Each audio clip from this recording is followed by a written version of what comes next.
રાવપુરા વિસ્તારમાં પાણીપુરી ખાધા બાદ 3 મહિલા કર્મચારીને ફૂડ પોઈઝનિંગની અસર થતાં એસએસજી હોસ્પિટલમાં સારવાર હેઠળ ખસેડવામાં આવી છે।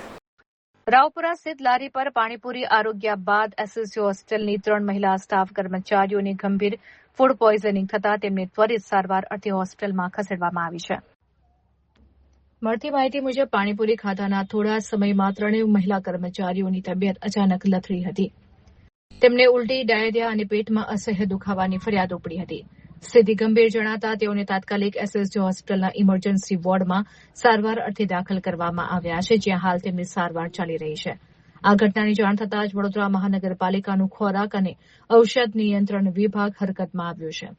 પાલિકાની ટીમે ત્વરિત રાવપુરા સ્થિત સંબંધિત પાણીપુરીની લારી ઉપર પહોંચીને પાણી, મસાલો તેમજ અન્ય ખાદ્ય સામગ્રીના સેમ્પલ મેળવ્યા છે।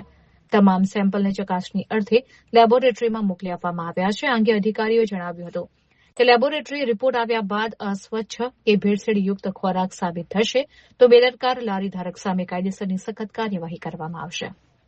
એસએસજી હોસ્પિટલમાં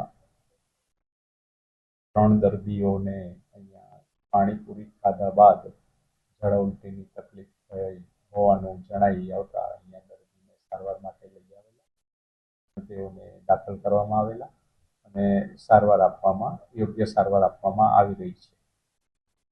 આ સિઝનમાં હું એ જ કહેવા માંગીશ કે બની શકે ત્યાં સુધી બહારનું ખોરાક લેવાનું ટાળે,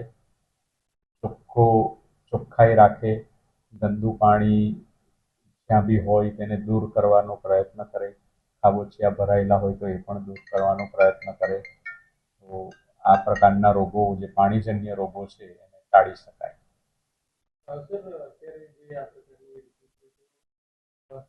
પાણીપુરી ખાવાથી ફૂડ પોઈઝનિંગની જે ઘટના બની છે, તો આપ આ જે ઘટના બની એને કઈ રીતે? મેં કીધું એમ બહારનો ખોરાક ટાળવો જોઈએ। આ ઘટનામાં બની શકે કે કંઈક પાણીમાં મિસ્ટેક હોઈ શકે।